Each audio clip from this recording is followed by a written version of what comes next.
চিত্রকূট পাহাড় আর তপোবন দেখার পরে আমরা চলে এলাম তপোবন থেকে 4 কিলোমিটার দূরে জগৎবন্ধু আশ্রমে। এই জগৎবন্ধু আশ্রমটি ডেডিকেট করা হয়েছে শ্রী শ্রী বন্ধু সুন্দর বা জগৎবন্ধুকে। ওনার অনুগামীরা আজও মহানাম সম্প্রদায় নামে পরিচিত। এই আশ্রমের আরাধ্য গুরুদেব শ্রী জগৎবন্ধু জন্মগ্রহণ করেছিলেন 1871 খ্রিস্টাব্দে পশ্চিমবঙ্গের মুর্শিদাবাদ জেলায়। মহানাম সম্প্রদায়ের অনুগামীদের মনের বিশ্বাস যে শ্রী শ্রী জগৎবন্ধু ছিলেন শ্রীকৃষ্ণেরই পুনর্জন্ম। এরপর আমরা এলাম নলাখা মন্দিরে। আমাদের আজকের ঘোরাটা পুরোটাই আমরা টোটো করে ঘুরেছি এবং লোকাল টোটোকেই রিজার্ভ করে নিয়েছিলাম। তো আপনারা যদি চান আপনারা কোনো গাড়ি ভাড়া করেও ঘুরতে পারেন। আপনাদের সুবিধার্থে আমি একটি কার ড্রাইভারের নাম্বার স্ক্রিনে দিয়ে দিলাম। 1936 খ্রিস্টাব্দে এটা তৈরি হয়েছিল।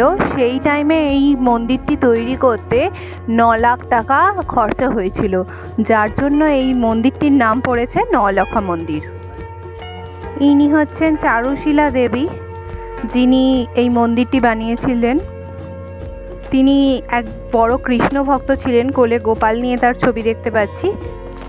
রানী চারুশীলা দেবী ছিলেন পাথুরিয়াঘাট রাজবাড়ির রানী। তিনি অল্প বয়সেই স্বামী ও সন্তানকে হারান, তারপর সন্ন্যাস গ্রহণ করেন। তার গুরু বালানন্দ ব্রহ্মচারী তাকে আদেশ করেন এই রকম একটা মন্দির নির্মাণের জন্য। এই পুরো মন্দিরটাই ডিজাইনে ভর্তি। ভেতরে গোপালের মূর্তি আছে এবং গুরুজি মানে যিনি তৈরি করেছিলেন তার গুরুজি মূর্তি আছে। মন্দিরটা এতটাই সুন্দর ডেকোরেটেড বলেই হয়তো তৎকালীন সময়েও 9 লাখ টাকা খরচ পড়েছিল এই মন্দিরটি নির্মাণের জন্য। এই মন্দিরটির উচ্চতা 146 ফিট এবং এর মধ্যে মূল বিগ্রহ হিসেবে পূজিত হন শ্রী রাধা গোবিন্দ। এই মন্দিরটির ভেতর চোখে পড়ল একটি বড় ইদারা। রোদ থেকে একদম ঠান্ডা ওয়েদার, এখানে এত ঠান্ডা চারপাশটা, বেশ ভালো লাগছে।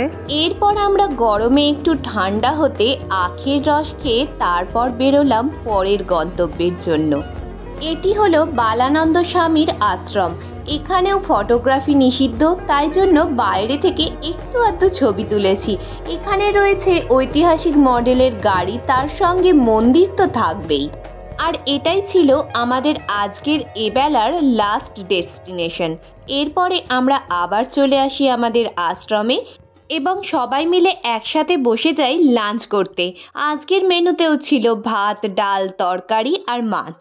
দুপুরের খাওয়া সেরে রেস্ট নিয়ে বিকেলবেলা আমরা বেরিয়ে পড়ি নন্দন পাহাড় দর্শনের জন্য। এর পরের পার্টে নিয়ে আসছি নন্দন পাহাড়ের ডিটেল ভিডিও। ততক্ষণ চ্যানেলটি সাবস্ক্রাইব করে পাশে থাকবেন। আর আজকের ভিডিওটি ভালো লাগলে অবশ্যই লাইক, শেয়ার, কমেন্ট করবেন।